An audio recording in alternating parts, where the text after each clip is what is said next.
Okay, ladies and gentlemen, dear colleagues, welcome to this afternoon panel discussion.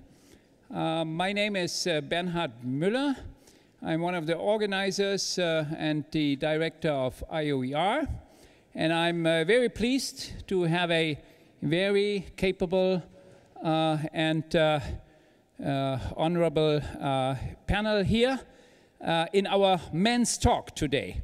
Because unfortunately, the two ladies who were supposed to be with us, they have either not been able to come or have become sick. Hopefully not during these discussions, but because of other reasons. Well, welcome to the world of endarkenment and denial. We have heard that this morning. And when William Rees was talking about the non-possibility of a sustainable city. So we will see this afternoon whether we have found some answers to prove that he's wrong. And hopefully Bill Rees, who's sitting here in the first row, and our other colleagues who have given talks, they will intervene in our discussion as well. So welcome to the panel members. We have the conveners or co-conveners of the 6 sessions today. There's Simon Joss from Westminster University for session number 6. There's Wolfgang Wende for the session number 7. There's Peter Krebs on session number 8, Urban Water Management. There's Jens Liebe from the Water Development Program. I have to look this up because he is substituting one of the ladies. And he is responsible, or was responsible, for session number 9 on local solutions and resource efficiency. Then on the other side, on the left hand, we have Graham Alabaster from UN Habitat. Welcome. He was chairing a session on data harmonization and, yeah, in a way, evidence-based decision-making. There's Mathew Kurian from one of the organizers of this conference. He chaired a session on monitoring and management. And then we have 2 country representatives, as we could say.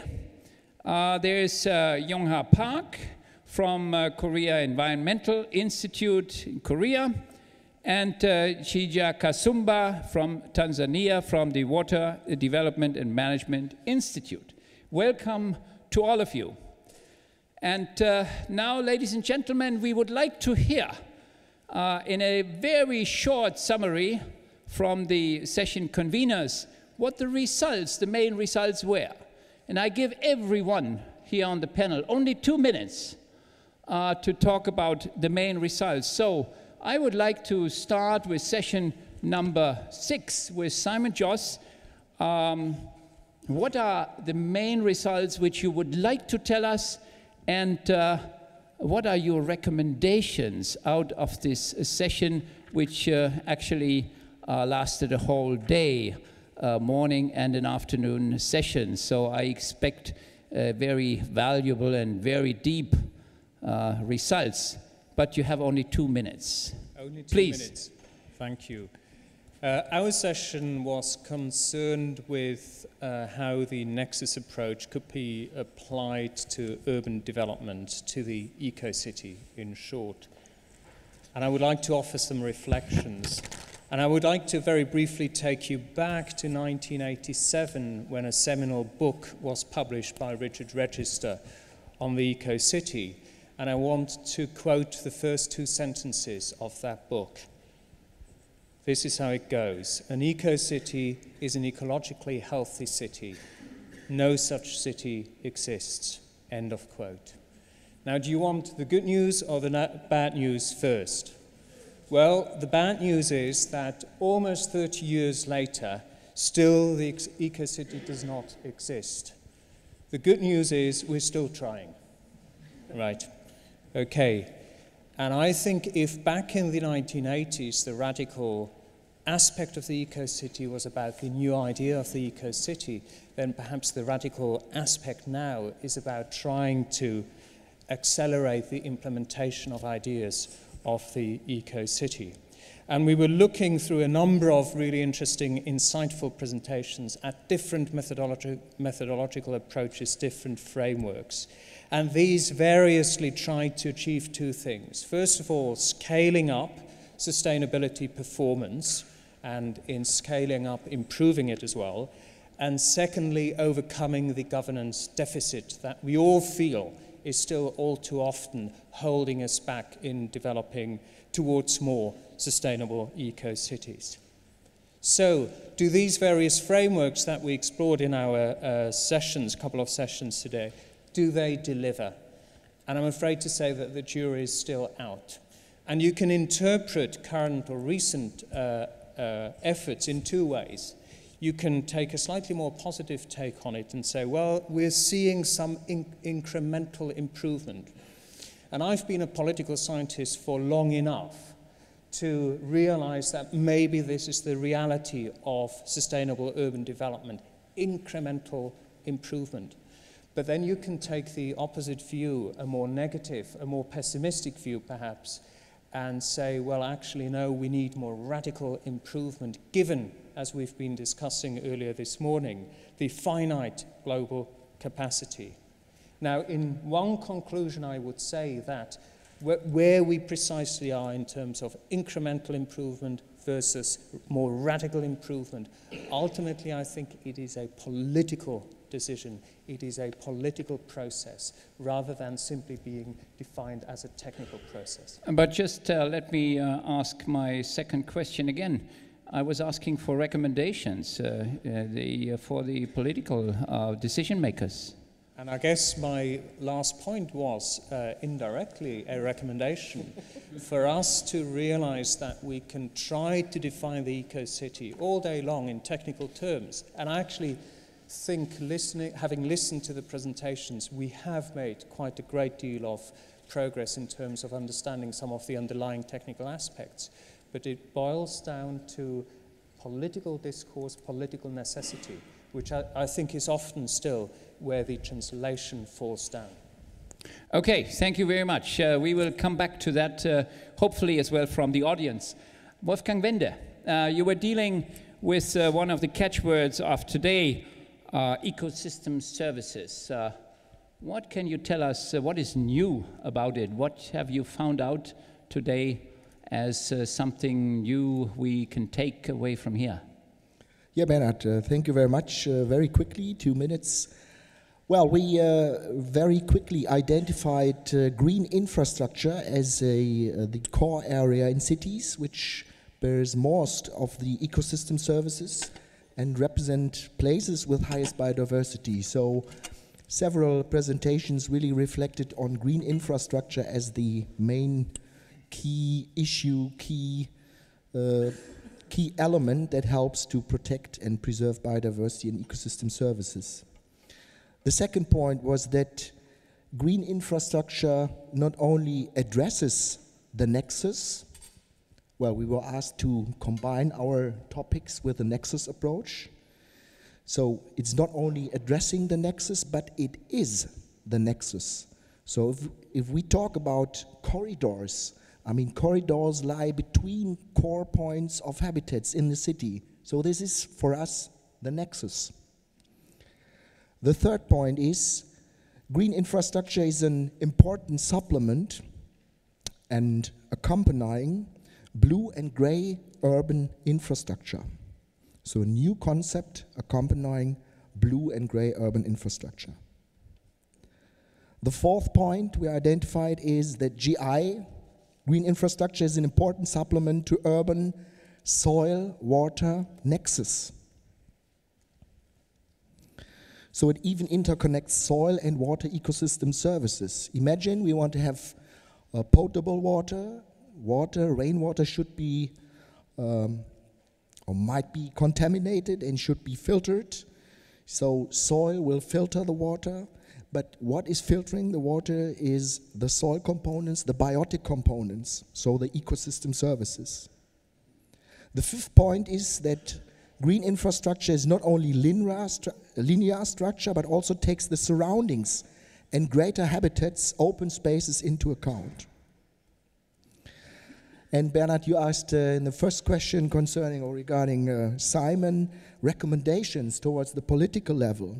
And here we come with a connection to SDG, Sustainable Development Goals. We agreed upon that we need goals for urban ecosystem services and biodiversity on the very local and municipality level. Mm-hmm. So that was really one outcome, asking the politicians to come to a goal setting on this local level, saying we want to have, let's say, 6 square meters, 10 square meters per person's green space. But we need to establish these kind of goals also on the very local level. So cities should write their own strategies and should come up with their own goals. It should be a bottom-up approach, not a top-down approach. Thank you very much. I can see that, but still, it sounds in a way a little bit like an old concept in new words. What is really new? I mean, we always had green areas, we had parks, we had whatever, take it. What is new? I think quite new component is that we really, the political level should address and stress the interlinkage, so the connection, so the nexus. I mean, green infrastructure means we have to bring all the parks, all the green elements together. We have to interlink this, and I think this is still a quite new part of this approach. So we are stepping from the green infrastructure to the blue infrastructure, I imagine. I don't know what will be the yellow infrastructure or the purple infrastructure, but the blue infrastructure now.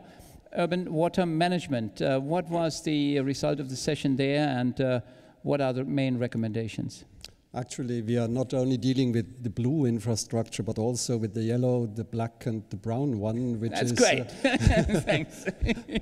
It's the entire set of colors we are dealing with. Gray water is the water used, but not from the toilet. The toilet water is the black water. The brown water is the feces water, and the yellow water is the urine water. That's an official color setting, by the way.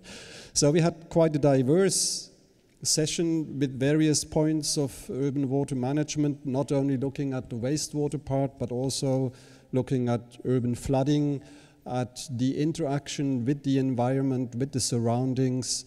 So it was not only about the urban type of flooding due to very short and extremely intense events, but also the river-based, large-scale-based flooding, which was discussed. So I try to have a few outcomes that apply for all the presentations, maybe not for everyone, but for most of them.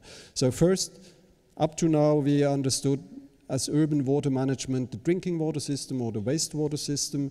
We learned in the last years to combine it, to interdisciplinary approach the system and to understand the interactions. We need to further extend the system boundaries in order to understand the interactions with the groundwater, with the surface waters. This is a very important finding.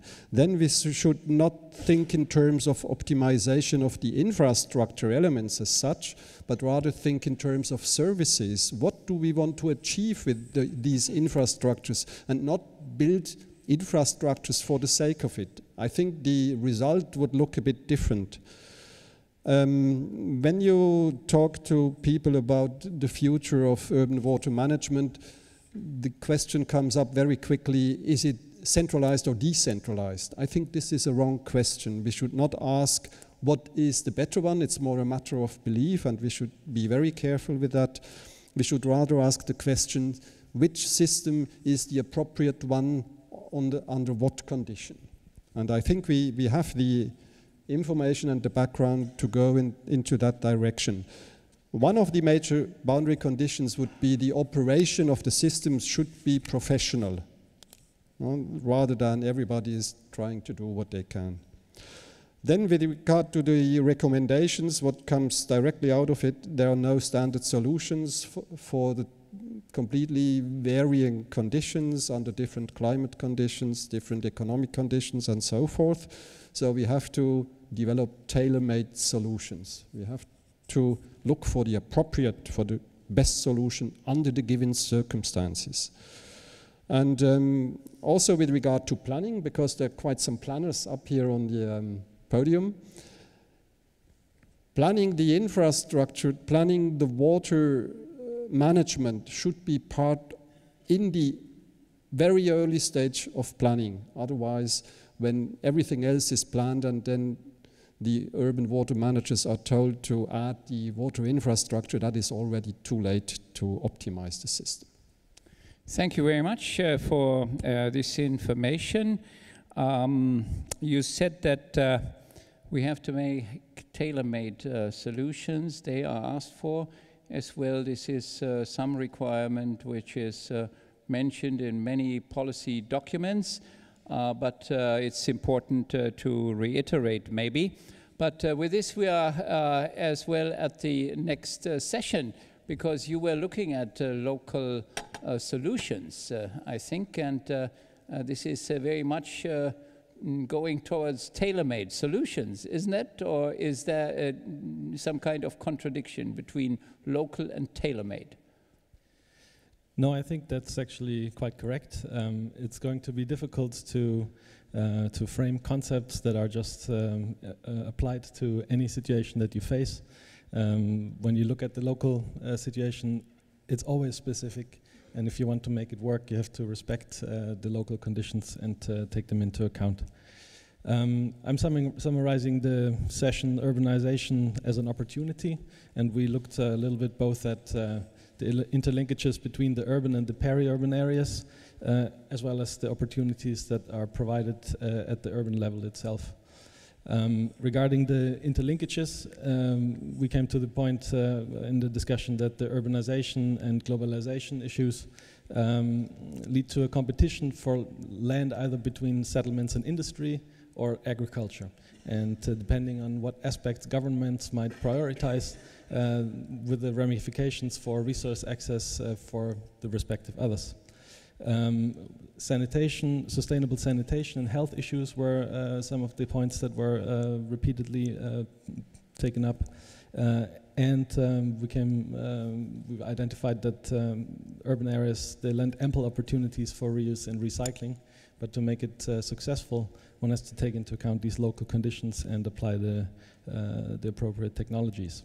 So the key message that we came up with that came out of pretty much all the examples that we had was that the existence of the concepts and the technology alone is not going to solve the problem.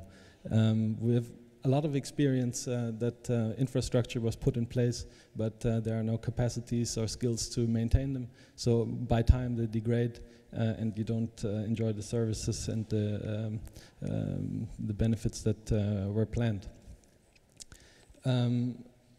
It's acknowledged that many technical solutions exist and they are necessary to solve the problems, but we have to learn from the past and make sure that implementing them is accompanied with the required training. So coming to the recommendations, we basically came up with three types. On the one hand, the technical issues. Many technical concepts and approaches exist. We were talking about water treatment issues, water loss reduction issues, a nexus primer of cases for result-based financing, waste flow diagrams to identify opportunities for nexus implementation, and the power of mapping and visualizing those to engage in the political discourse and showing what is possible to do. The production of fertilizer and food and things like that, as well as the existence of guidelines for safe use of wastewater in agriculture and safe wastewater reuse. But we also know that while these issues exist, implementing them requires a lot of additional efforts, and this is going to, or can be reached by capacity development. It needs to accompany implementing these technical solutions Governments need to implement these solutions, and they need a lot of support in understanding and implementing these. And simply providing the concepts alone is not going to entice anyone to implement them. That leads us to the third and last point, which is motivation. And we need to make sure that if we want to make this Nexus concept successful, to make the effort to motivate people to understand what the benefits are, to overcome the issue of competition of responsibilities at the national or at the local level, highlighting good practice examples, and finding local champions and good practice examples. Jens Liebe, I have one question. This morning, we had in one of the sessions where was one local representative. He was talking about the mafia, the local mafia of water, of waste, of many other things. So such local mafias. What do you do with motivation then? Whom you want to motivate if you have a mafia? Well, mafia is a difficult area, I guess. It was not in Italy, by the way, just to let you know. It was somewhere in a different country, but I don't call the name now. But this might, I might go towards the point of internal competition for responsibilities. There are many different stakeholders that want to protect that turf, and in an environment like that, it's very difficult to discuss synergies and to come to a common goal. But this can only be overcome by addressing it and by making sure that the benefits are clear. Okay, good, yes, thanks. Let us work on it and see whether and how and when we see the results. I would like to turn to the other side now. Graham Alabaster, you were talking about data harmonization, evidence, decision making. What did you find out? Do politicians really look into data? Do they want to know the data? And do they want to make their political decisions based on that? Well, that's a very good question. We had a series of excellent presentations where we talked a little bit about the where people live and their livelihoods and how that impacted on development of urban plans and how we collect data about that. We also heard about advanced telemetry systems and collecting information on environmental services. There was a lot of discussion about energy use and water use together in some continents, and there was also some good discussions about the need for partnerships to collect data. In terms of having this data available for decision makers, for them to understand, one important takeaway was that the idea that we should have regional approaches which are operational at the local level was very important. So the idea of looking at the data acquisition and collection from a regional perspective, but making it useful at local level was a very important conclusion. One of the other very important aspects which came out in two of our presentations was that the use of cost-benefit information was a very good way to convince investors and decision makers. And in fact, many of the Nexus approaches that were presented in some of our presentations had very good, very precise economic data on the benefits of following a Nexus approach rather than not. One of the big issues in relation to data collection was really the ownership and who was responsible. And of course, at the local level, even you have some competition about who wants to be the owner of that information. And this, in fact, leads to some breakdown in the reliable use of that data. And one of the sort of discussion points that came out is that we need to establish these sort of these common databases, which many different disciplines can get, and that these databases should also include people from the statistical community, who are the ones at national level who are the ones who give the sign off to this data for it to be used by policymakers. So all in all, I think it was a very, very interesting discussion, and I think we've got some very good ideas for the Nexus approaches there. One question to you as well. You have a very broad overview. You're coming from UN Habitat, so you have the world in a way in your perspective. Can you give us an example of, a good example of evidence-based decision-making versus interest-based decision-making? Yes, I can. Good. Well, we had an example which was actually presented this morning from the Water Environment Partnership in Asia, which is a very vibrant, very active network of countries which share information and have this regional approach, but look at national interests. So I think that's it's very good. One other area which I've been involved in from Habitat's side is disaggregating statistics, available statistics that are there at national level.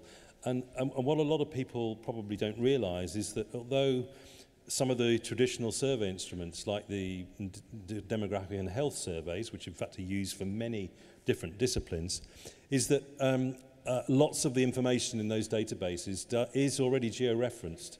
It's just that nobody ever actually looks at the georeferencing because they're interested in a national figure for a particular parameter. So I think the good news is that a lot of this data is already there. It's just about going in and mining it and knowing exactly how we want to disaggregate. So I think there's a few examples. Okay, I did actually I did some work on looking at DHS databases in the Lake Victoria region of East Africa. I asked only for one good example, Okay. so I'm sure you very could excited about it. keep on talking. Okay. But we want to have the audience as well involved later. So thank you very much. I'm very pleased that we have these good examples and that we have them here present as well. Mathew Kurian from UNU-FLORES, you chaired a session on monitoring and management. So what are the main results there? Monitoring is very much related to data collection, decision-making processes, and so on. So what can you tell the audience?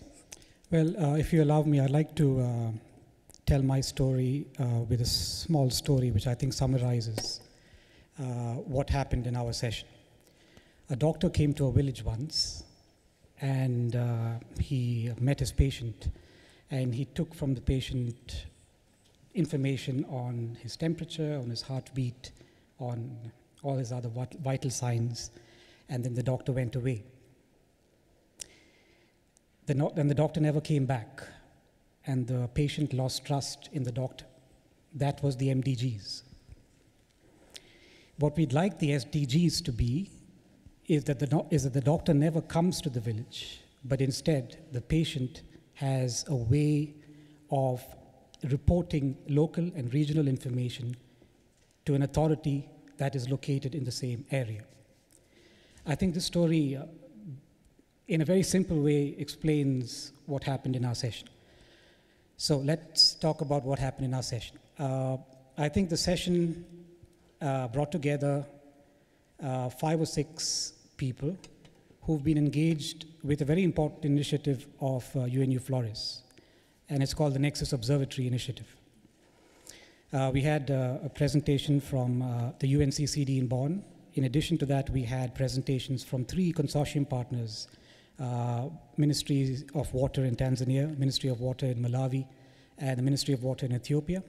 In addition, we had one presentation from a foundation in India that would like to engage with us to extend the Nexus Observatory Initiative to Asia. And we had a very interesting round of discussions. I think the recommendations then, if I were to sum it up, your second question, is to try, first of all, if you want to have effective nexus monitoring of trade-offs and synergies, then it is very important for you to first find out ways in which you can collect data effectively. And thanks to the internet revolution, it is now today possible for us to get hold of data, not just the old-fashioned way, paper-based, but it is now possible for us to get hold of information from multiple sources using multiple mediums. And those include mobile phones and GIS. And we had a very interesting presentation from one of our consortium partners during the presentation. I think the second recommendation would be try and establish ways of comparing data, comparing tools, using a regional perspective rather than a perspective that is driven by international goals, international indicators, which do not necessarily align with local realities. And I think those are two of the recommendations that came out of our discussion, and I can report to you that we've begun in a very modest fashion with addressing some of those concerns through the Nexus Observatory Initiative. Mm-hmm. One question regarding your regional perspective and the data collection and monitoring regarding that. We heard this morning that we have to think in bioregions, in large regions where 1 square kilometer of a city has an impact on many, many, many more square kilometers worldwide. How do you bring this into your monitoring system? I think we might need to have a discussion first about what is a bioregion. I don't understand what the definition of a bioregion is, and I think the reason why I'm mentioning that is because I think it is extremely important for us to be very clear about our unit of analysis, our unit of data collection, our levels of data collection. And very often when we talk about the Nexus approach, we are focused on the biophysical to the extent that we overlook a lot of very important administrative issues. For instance, the boundaries of districts, the boundaries of villages, the boundaries of towns. These are extremely important issues which currently the Nexus debate underplays. And I think I would actually meet you halfway and say the bioregion needs to be met halfway with another spatial category, and I'm yet to find out what that is. Okay. But, maybe there could be some more talks then about it and how to operationalize it, because this was one point which was missing this morning as well, that we can talk in global terms, but when it comes down to local decision making, then it's maybe difficult to bring in all the different relations all over the world. Okay, well, anyhow, these are the reports from the 6 sessions which we had. And of course, I would like to ask the audience to prepare yourself for giving me a sign that you want to interfere and intervene in this discussion, that you take part. We have enough space for that. But before doing so, I would like to ask our 2 colleagues as country representatives what they take from here, from these results. Which results of the and recommendations of the different sessions were particularly important for you? And I would like to start with Yongha Park. He's coming from the Korea Environment Institute, which is a think tank for the government.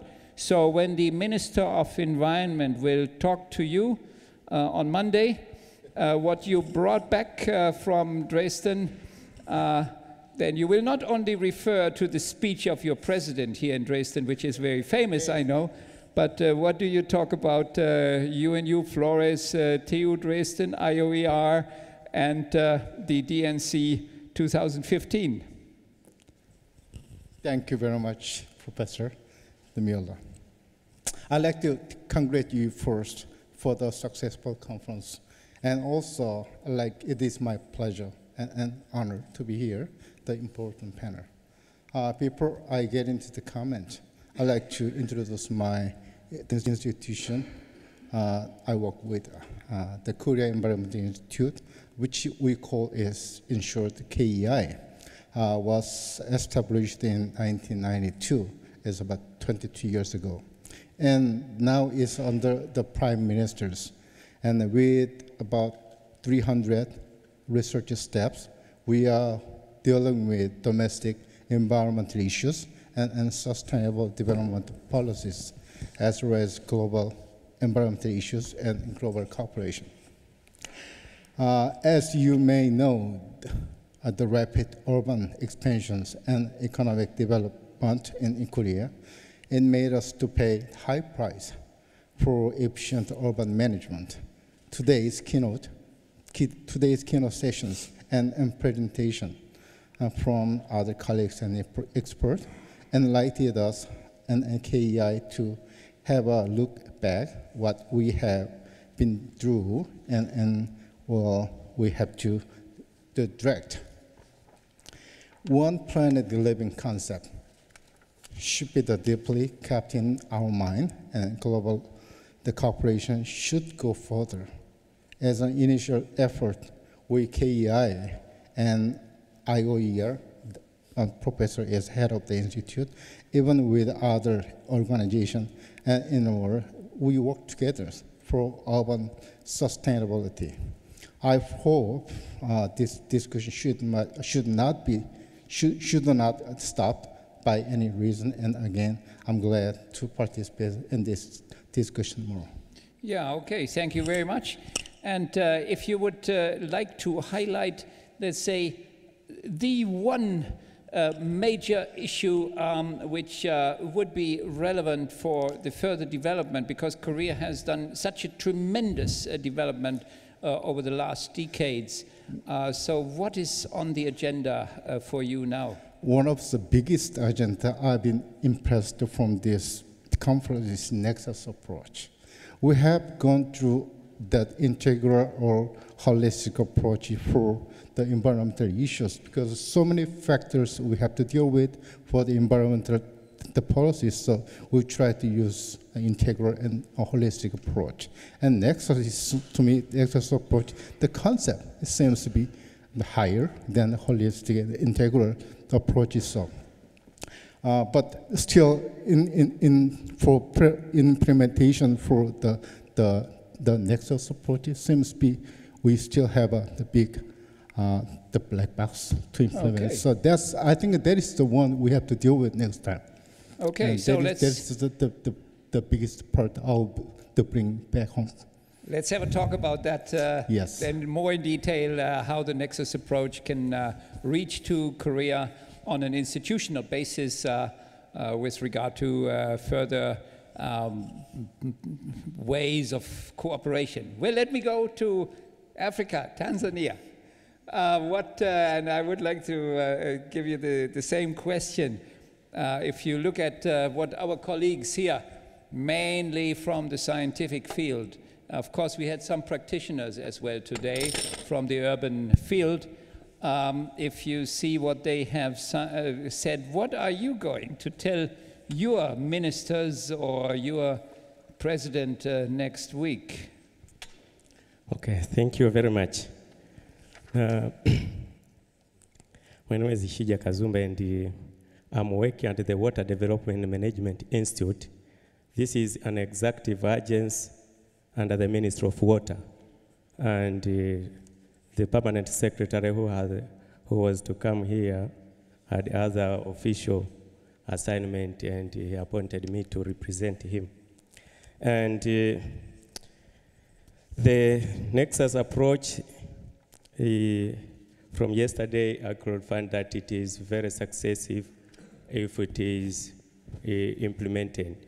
But it needs a lot of comprehensive effort that everyone has to be involved. And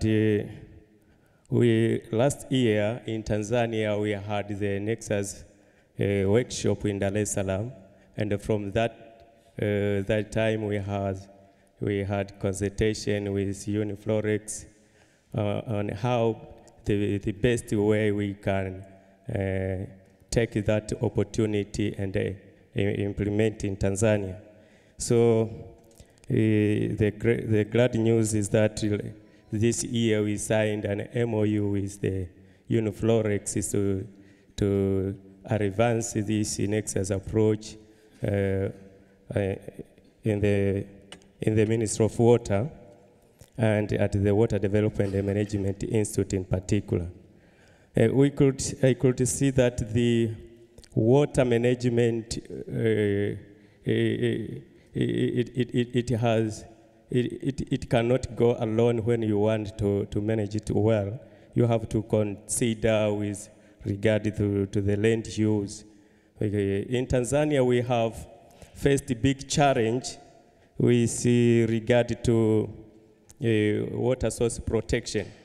The Ministry of Water is responsible to give policy and the guidelines on the water issues, but the implementers, it is at the local government level, and we could see that the water issue, without involving these stakeholders at a lower level, it is so difficult. And through this Nexus approach, we hope that we can see the best way of integrating all the effort from the lower level and to the national level to ensure that we are managing the water resource in the country more effectively. And we are having also the population growth in the country, where and this is causing a lot of pressure with regard to the soil. We are deforesting some area for settlement, and also we have not done much with regard to energy. Most people, they use the firewood and charcoal.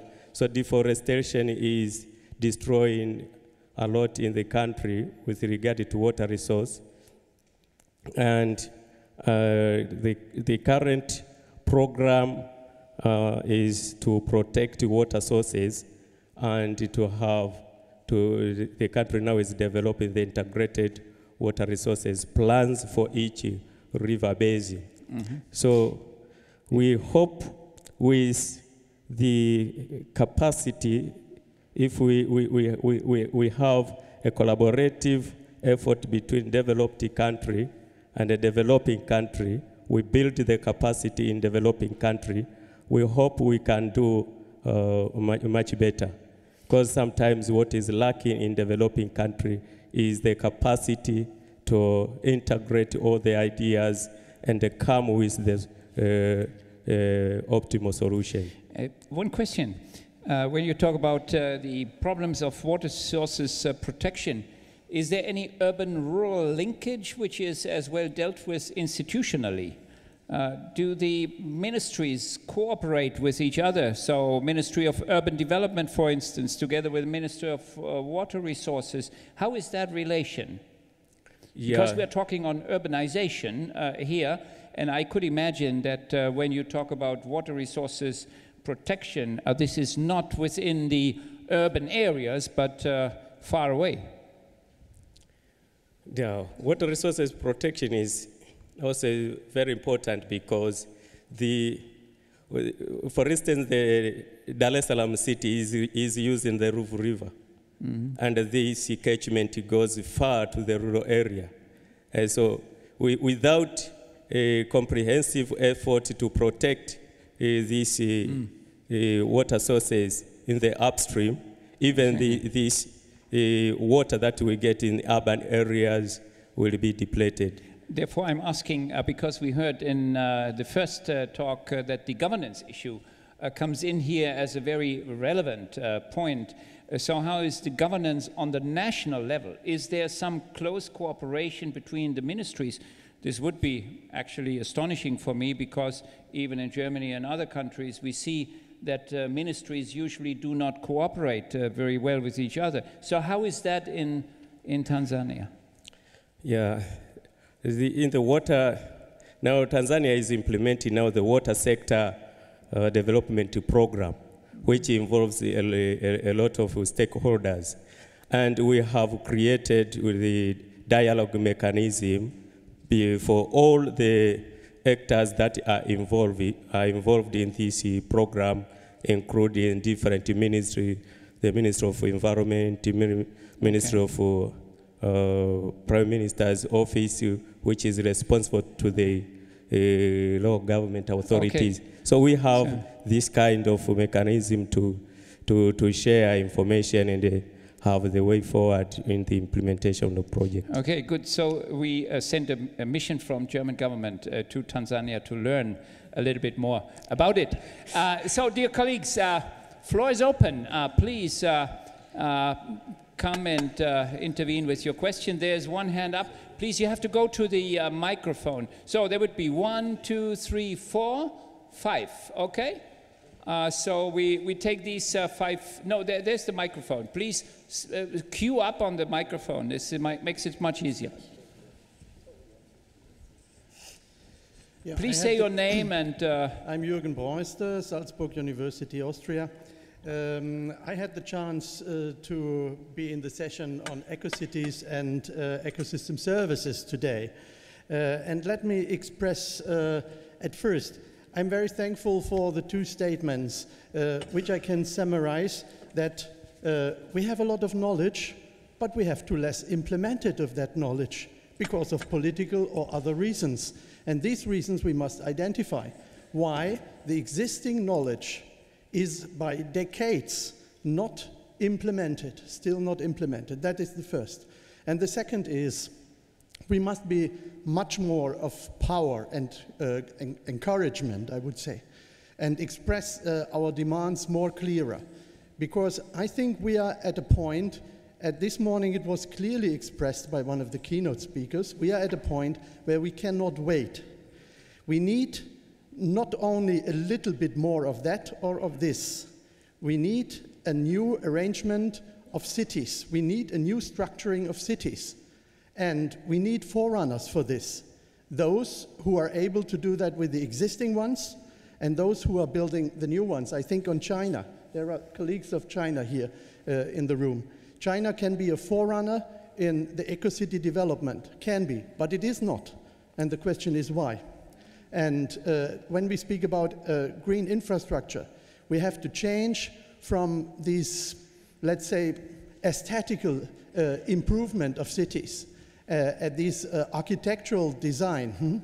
We have to make these open spaces as a real part of the urban development, a functioning and service providing part. And infrastructure says this is really necessary. It is not something what maybe the developed countries can have, and the non-developed countries first develop their economy and destroy all the nature and then start with this process. This has to be stopped. And a lot of projects show that the demands for the same things are everywhere the same. The only is we have a lot of differences in the bioregions, what you asked for, what that is, because the eco-city in Masdar is of course something completely different than an eco-city in a tropical rainforest area, and this has to be adapted. But the humans are the same. Yeah, thanks for the comment and for the points. I would ask the panelists to take notes, and then afterwards we are answering the questions or making remarks to the points. Bill Rees was the second one. Please, there's the microphone over there.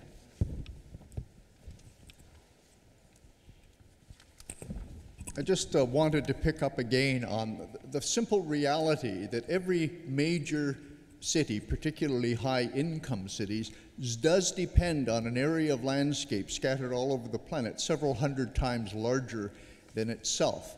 Now, if you were going to start over, given the uncertainties and insecurities in the present world, one would want to reorganize a city such that at least the majority of the productive landscape upon which it is dependent would be assembled in the vicinity of that city.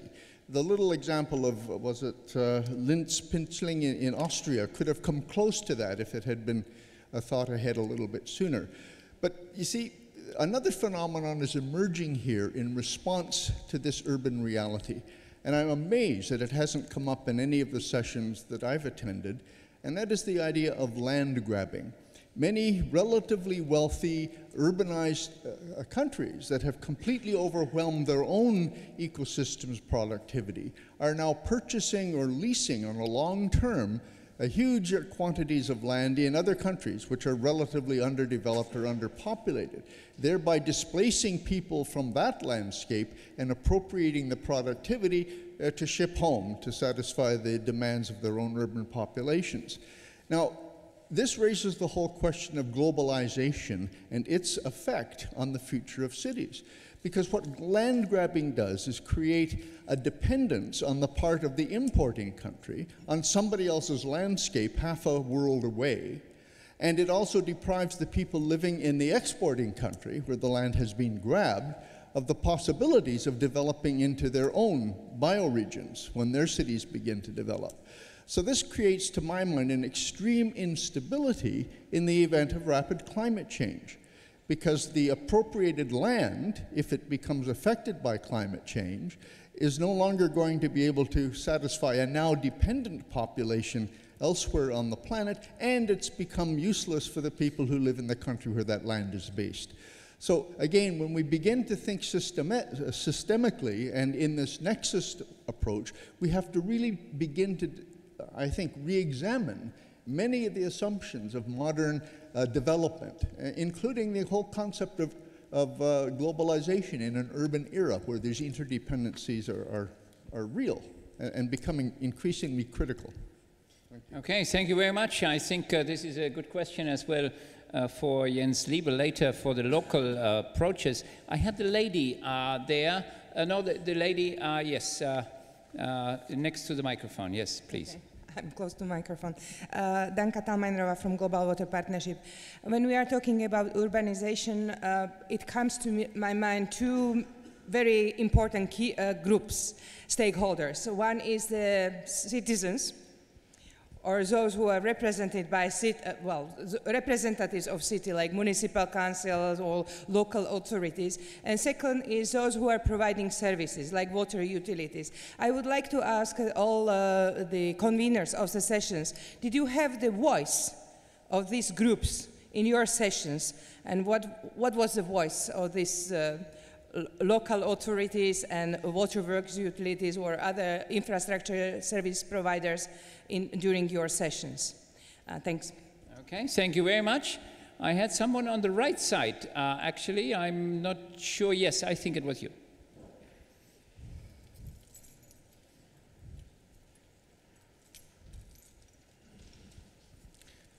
Ehsan Nabavi from Australian National University. Actually, I was in the ecosystem services session, and there was a number of papers talking about the indicators, ecosystem services indicators and cultural ecosystem services indicators. My question, not only from the panel, but from all the audience, is that if we want a shift toward nexus approach, can we still stick to the current state-oriented indicators, or should we move toward dynamic indicators? My comment to the conference is that there is a great opportunity in the system approach to move towards dynamic contextual indicators feeding from all subsystems simultaneously. And currently we are swamped in thousands of sustainability indicators, and we are ended up here.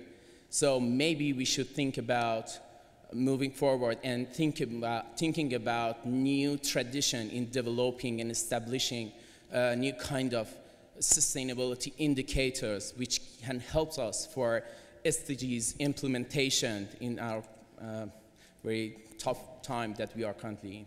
Thank you. Okay, thanks a lot.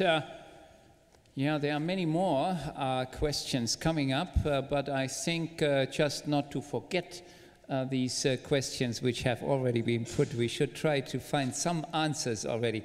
Who would like to answer to the first question? Why is we have so much existing knowledge and still not implemented? Who feels capable of answering, giving the answer to that? Maybe there is no answer, I don't know. Yes, please, Simon. Well, I can at least try, and of course I'm going to give an utterly incomplete answer to it. But I think much of the discussion, both at the conference here, but also in the sort of wider literature and policy discourse, is about trying to understand the city in systemic terms. And I think that makes a great deal of sense. And certainly the engineering and environmental sciences communities have made a really useful contribution to that. And so we're talking about this nexus approach. But I think that if we were to only frame the debate in terms of cities as systems, then we're missing out on something. And I think that actually speaks to that issue of knowledge implementation gaps. And so I would actually argue that you would probably need to extend that nexus to include political processes and political systems. And forgive my professional deformation here, but I am speaking as a political scientist here. And I think these two dimensions, or these two levels, don't as yet sufficiently talk to one another. And I actually take political science to task here, because I think it's actually that we need to just as much innovate in political structures and political processes. If you take existing political processes in terms of their time processes, when we hear of a case where we have an electoral cycle of 4 years, and at the end of the 4 years, the whole system, the whole political process comes to an end and a new process takes off, then how on earth can we, how in the city can we bring about more sustainable development which is more long-term? And at the same time, if we're thinking about the different political scales from the local to regional to national and even international governance, again, this is something that I really think we need to innovate in, and that could perhaps be a clue to us improving that gap of translation of existing knowledge into practice. Okay, thanks a lot. Hopefully this highlights a little bit or sheds some light on the answer. Yes, now from the water management yes. point of view. Yes, please. Water management and water infrastructure. I think from my perspective, decision makers don't really believe in theories. So what they would like to see is not equations, is not simulation results, even though they might be very colorful, but they don't believe in that. They want to see examples, and they want to see working examples, and they want to see the experience with those working examples.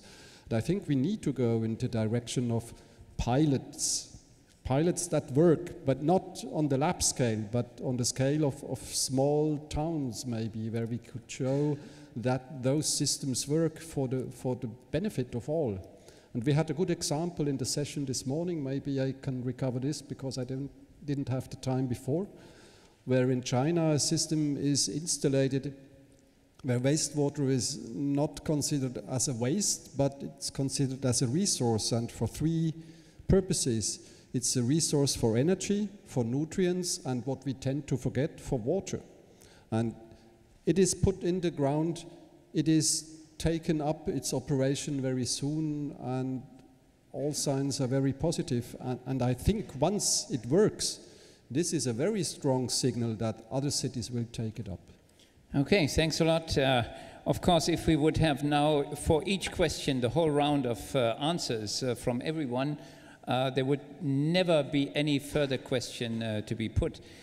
So I would like to direct, and I apologize with my colleagues that they cannot answer all the questions, but of course you can make relations to the links to them. I would like to ask Graham Alabaster, there was the question or the remark to do new arrangement of cities, that new arrangement is needed. There was as well the question of loss of authority. So from UN Habitat, what would be your answer with regard to that? Well, I think we're in a bit of a dilemma here, because to start with, I think there's a need to understand actually what urban is, because so many people see urban as a black-white situation, and they see cities and rural areas. And really, urban is about a continuum from truly rural, very few people actually live in a truly rural area, to the megacities. On the one hand, you've got megacities where, yes, they have resources for both financial and population, but they have politically very difficult structures. So introducing ideas for nexus approaches becomes very difficult. At the other end of the scale, you have small urban, which is actually where the flashpoints are, where we're really going to have to worry. You've got situations there that are politically more easy to manage and more easy to introduce nexus approaches by virtue of their proximity to the rural hinterland, but they don't have the resources. So you've got the two ends of the spectrum. You've got the big cities on the one hand, who are politically very complicated, who need this guidance and they need the political push to bring nexus approaches. And you have the small urban, where you have a good mayor who's keen with his team to introduce nexus approaches, but he or she doesn't have the resources to do it. So we have to find a way of addressing this approach and of finding ways to support the megacities and the small urban, because if we forget the small urban, as I mentioned this morning in our presentation, the amount of urbanization, the flashpoints, is going to be in urban areas of 500,000 people or greater in the next couple of decades. That's where the unplanned urbanization is going to go ahead, and that's where there's the real risks of damage to the environment. But still, do you see anywhere these new arrangements coming up? And again, could you give good examples? Well, actually, I think yes. In some small towns, the idea of decentralized wastewater treatment and network systems for water and sanitation are very doable. And I've seen many instances around the world where those things have worked. And they've actually been driven by cost savings and being a lower cost solution than the traditional approach. So, you know, I think I've seen cases in, well, several in Asia and in the Latin Americas, not so many in Africa yet, which is you know, one of the continents we really need to give attention to, because that's where some of the really fast urbanization is growing. But yes, there are some very good examples that we can cite. Okay, there was the other issue with regard to localization, urban realities, looking into urban realities. Bill Rees was mentioning that. Jens Liebe, what would be your answer with regard to that? It's a difficult question, and I think let's start maybe with the land grabbing aspect. We didn't really go into that. Grabbing land elsewhere, we were more talking in the direct rural-urban interlinkage area, where there's a competition for land and resources as well. Of course, this can be taken into account, land grabbing to kind of make up for resource shortages. And there are other forms of that at a milder variation, what we know as virtual water, for example. It's the same concept. It's just not for a similar period of time that you kind of occupy the land. It's not only the land, it's also the water that is there and the resources.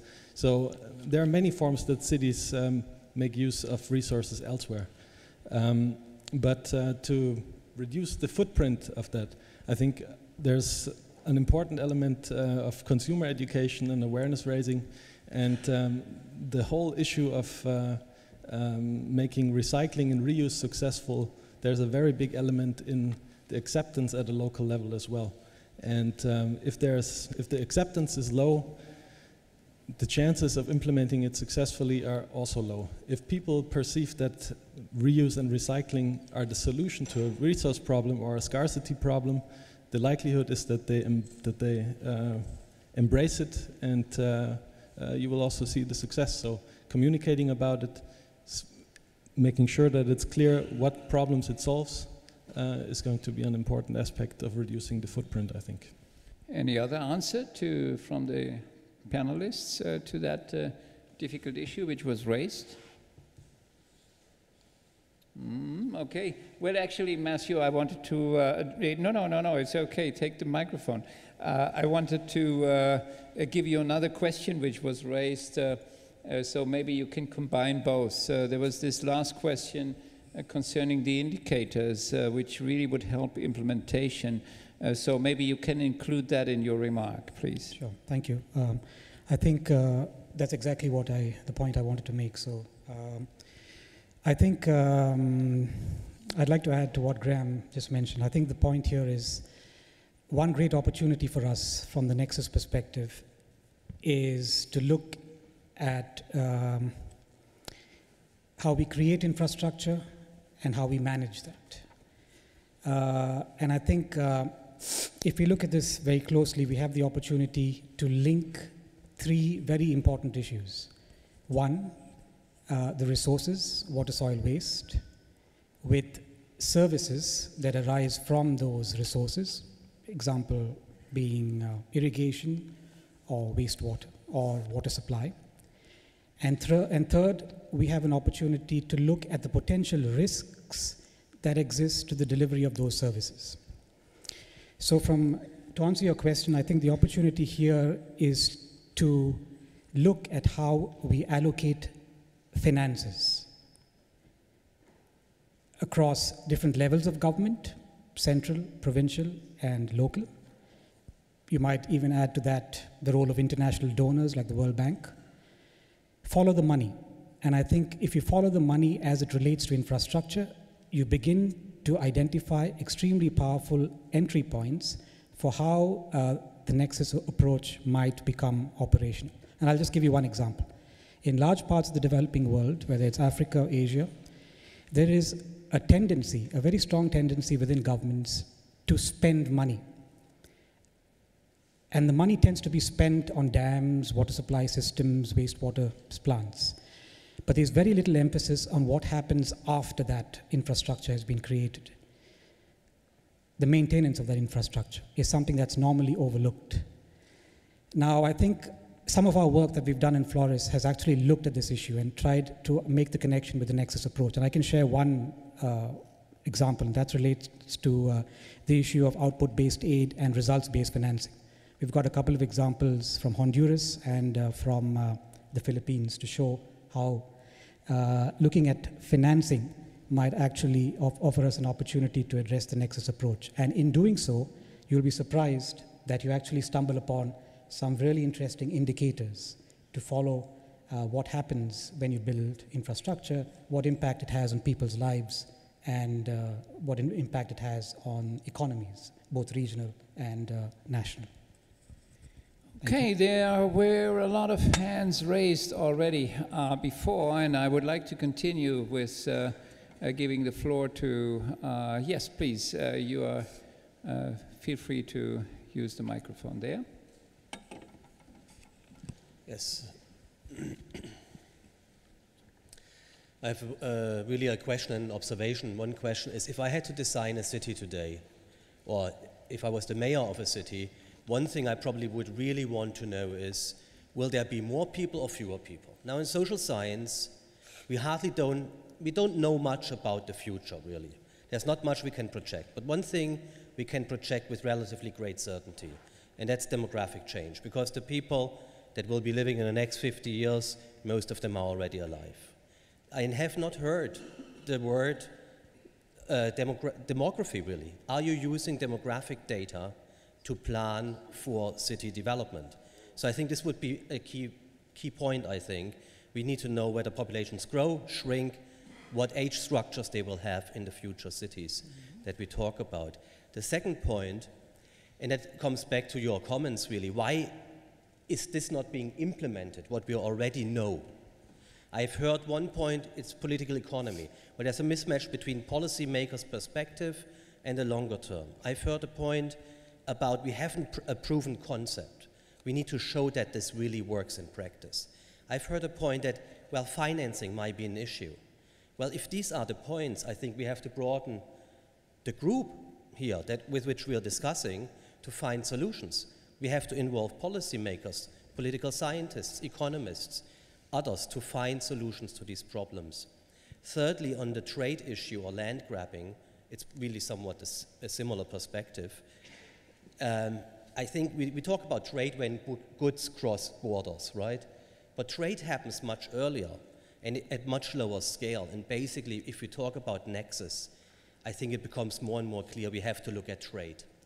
Not only international trade, also trade within countries.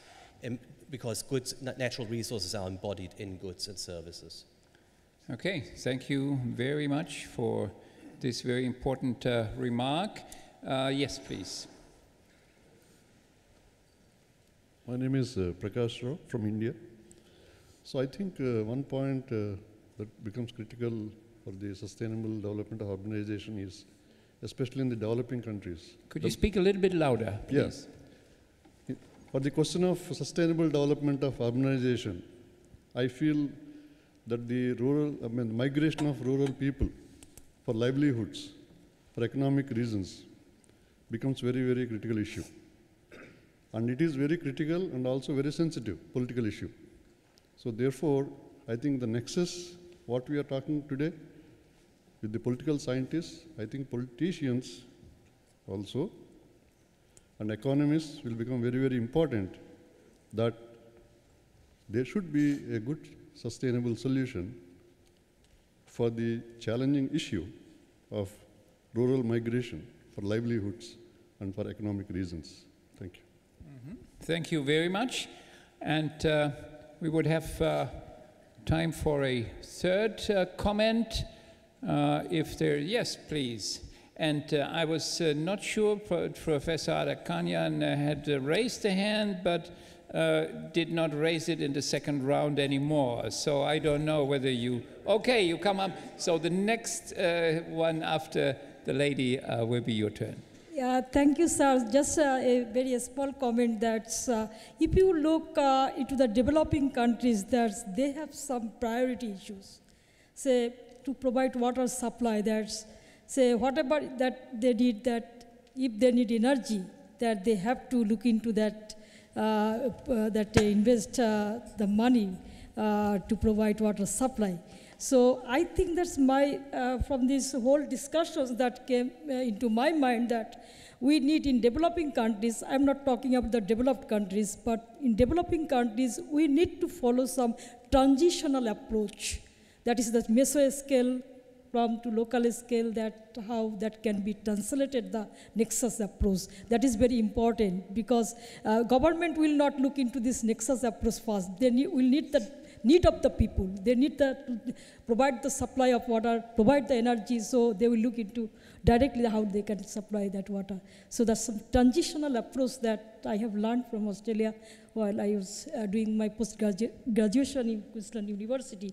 So I think this transitional approach that needs to be very much followed in the developing countries to implement this nexus approach and advance it. Thank you. Okay, thank you very much. And now for the last, sorry, but we would like to close the list of speakers. So the last comment from Professor Adakanyan. Usually I send everyone to the microphone, but as he is an organizer, we give him the privilege to speak from there. Thank you very much. Yeah, if you look at this nice banner over there, it says looking at global change in terms of climate change, urbanization, population growth, towards SDGs, considering a nexus approach.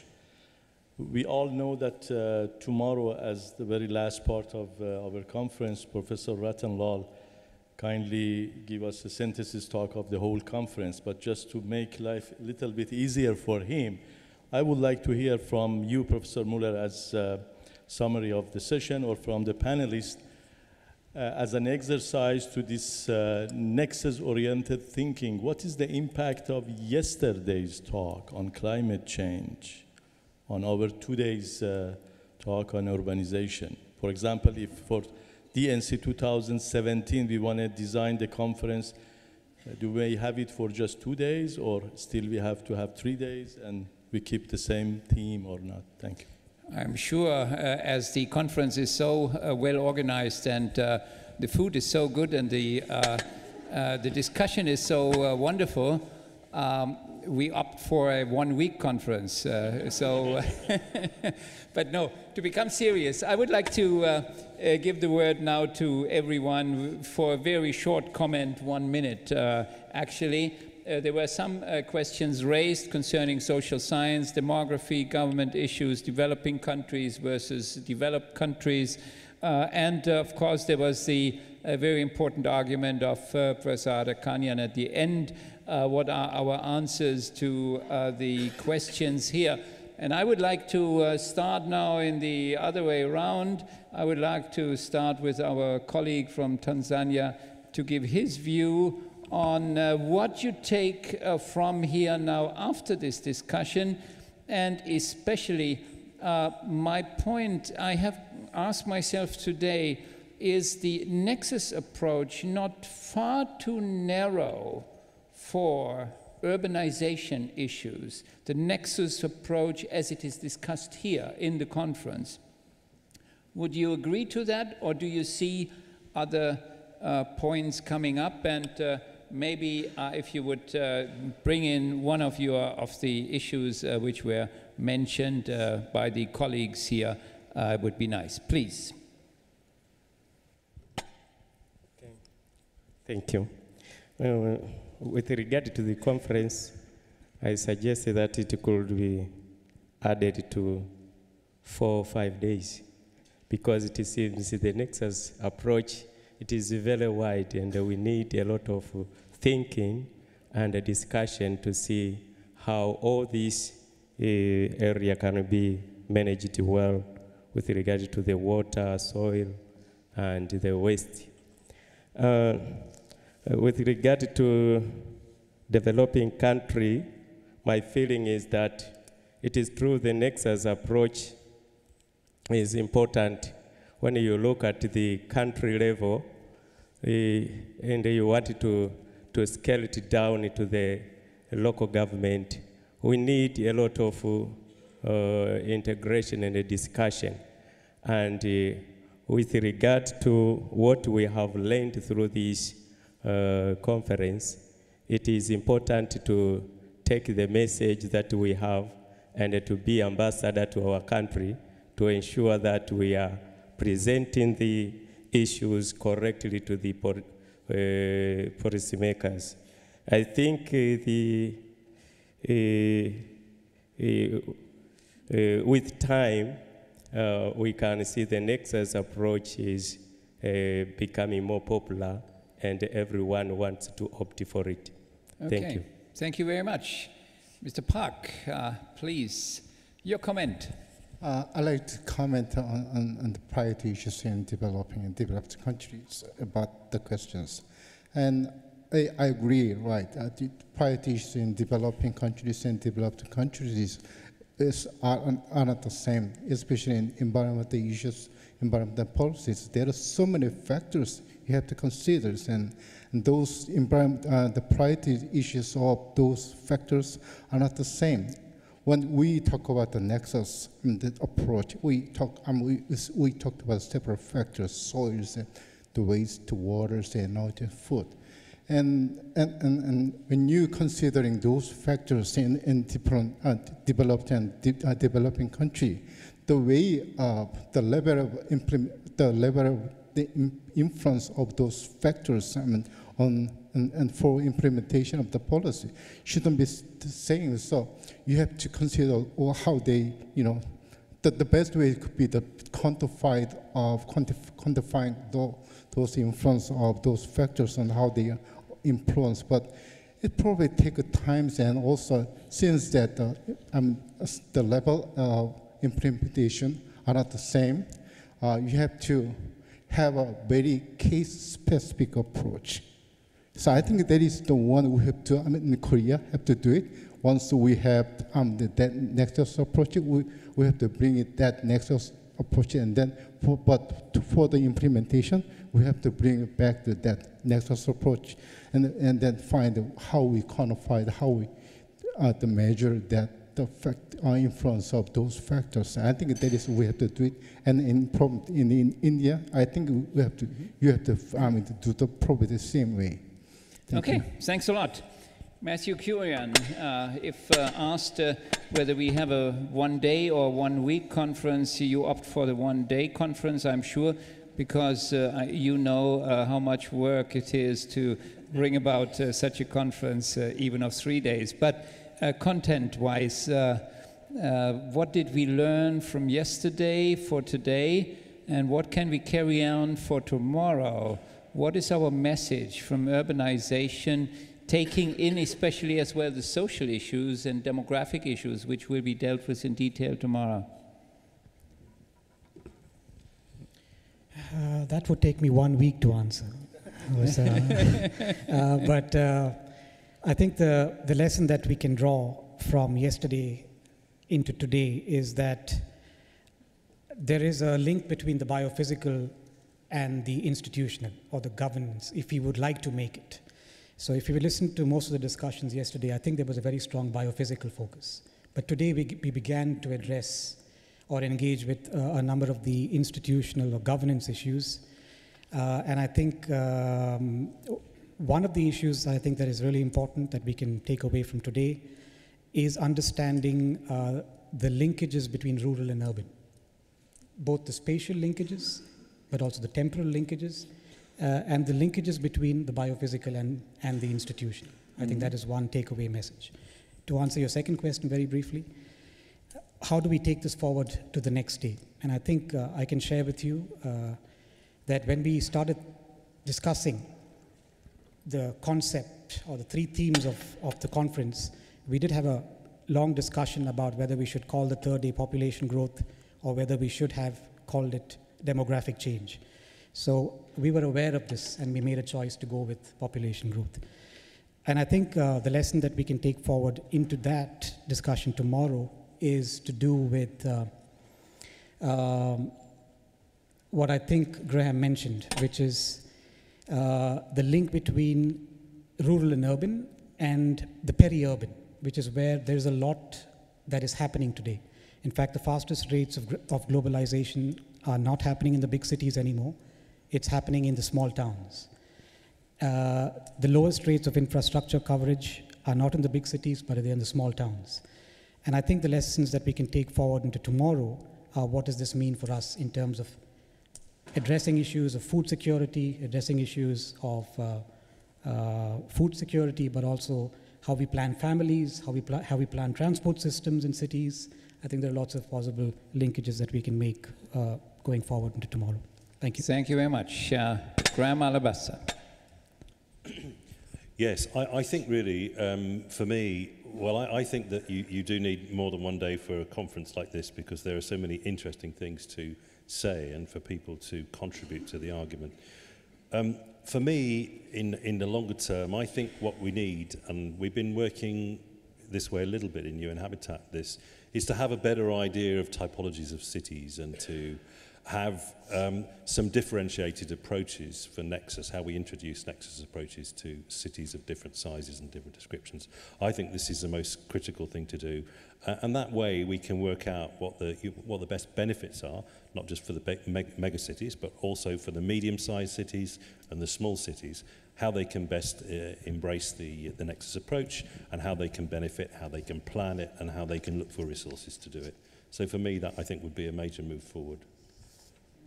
Jens Liebe, it's your turn. Thank you. I think I have 2 take-home messages. The first one is that I think conceptually we're on a good way with Nexus concepts in getting an understanding of where opportunities can be taken, and there are ample opportunities of increasing reuse and recycling to lower our footprint and to better service of basic needs to the population. But one of the things that we certainly need to address is to get a better understanding of the implementation challenges. If we just have the concepts and we leave the burden of implementing them and making Nexus connections and bridging between ministries and silos to those who have to implement it, the question is whether it will fly, basically. So, but there can also be, a lot can be done to support that, and I think this is something we should probably also focus on. So engaging and supporting those expecting to implement the Nexus challenges. The second one is we need to communicate effectively outside of the scientific areas what the benefits of implementing a Nexus approach is. For many it's an abstract concept, and I think if it's a bit more tangible to people, it's probably easier to implement it. So focusing on solutions that it brings about, making use of the opportunities, and getting the acceptance and the support of the people. Mm-hmm. Thank you very much. Can you become a bit more concrete as well? I try. I think the question on the scenario or the scenarios was a very important one. Looking into the future is not possible, so we have the tools to make better scenarios than just assuming things without having investigated them. But however, the uncertainty of the possible futures is a very important thing when we look at urbanization and when we look at nexus approaches. And I think this is a clear task to us to make our cities, to make our systems and infrastructures flexible, such that they work under various future conditions. I think this is one very important outcome we must try to look for. And I know also the question about the indicators comes in there. We do not have the appropriate indicators for the flexibility of the systems for the future or the resilient cities. Then maybe a final thing is not that concrete, I'm afraid, but however, there's a certain tendency to see that everything is interconnected with everything. And there's a certain tendency to ask for the nexus of the nexi. I think we should be very careful with that. We should not make the system as large as possible, but as large as necessary, and that comes back to the tailor-made approaches. Okay, thanks a lot. This is a good answer, Wolfgang Wende. Nexus is the new catchword after ecosystem services is out? No, I don't think so. No, Nexus is quietly, combined with ecosystem services, as I tried to raise in the beginning. I mean, it's stressing the interrelationships between the compartments and parts of ecosystems, and therefore I think I like this Nexus terminology because it's one which really fits quite good to the ecosystem services approach. But for summarizing, or for my final points here, I just want to point out there's still one question open from the lady. She raised whether we heard voices of the local groups. And I would still like to quickly reflect on this because I think we can combine this with the other questions. I didn't hear really loud voices from the local groups on the UN level here on this conference, only indirectly. I mean, we had some presentations in our session number 7 on urban biodiversity showing what these local groups demand, but that was only research, final research output, and the local groups, well, they say we need detailed guidelines, we need practical guidelines, we need concrete ideas for funding, for measures for climate change adaptation and these kind of issues. So, and maybe now, interlinking this with the question of Reza Adakanian for the next conference, maybe we can provide a kind of platform where we will hear these voices.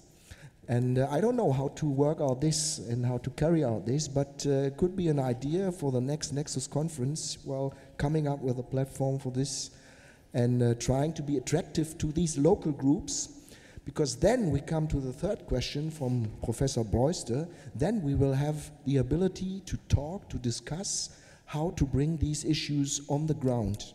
I think that will be quite a good challenge maybe for the next Nexus conference. Thank you. Okay, thank you very much. With regard to the local groups, we just have to remind ourselves that not all local groups are pro-environment, sustainability, or climate change. There are a lot of local groups who are preventing climate change adaptation, who are doing everything in favor of non-environmental policies, and Dresden, unfortunately, is one of the examples with a famous bridge you may have visited, which has been built during the last few years. I just want to mention that, of course, usually we do much better things. But Simon, the last question as well to you with regard to the Nexus approach. Is this approach too wide, too narrow? How broad should it be to be, in a way, appropriate for eco-cities discussion?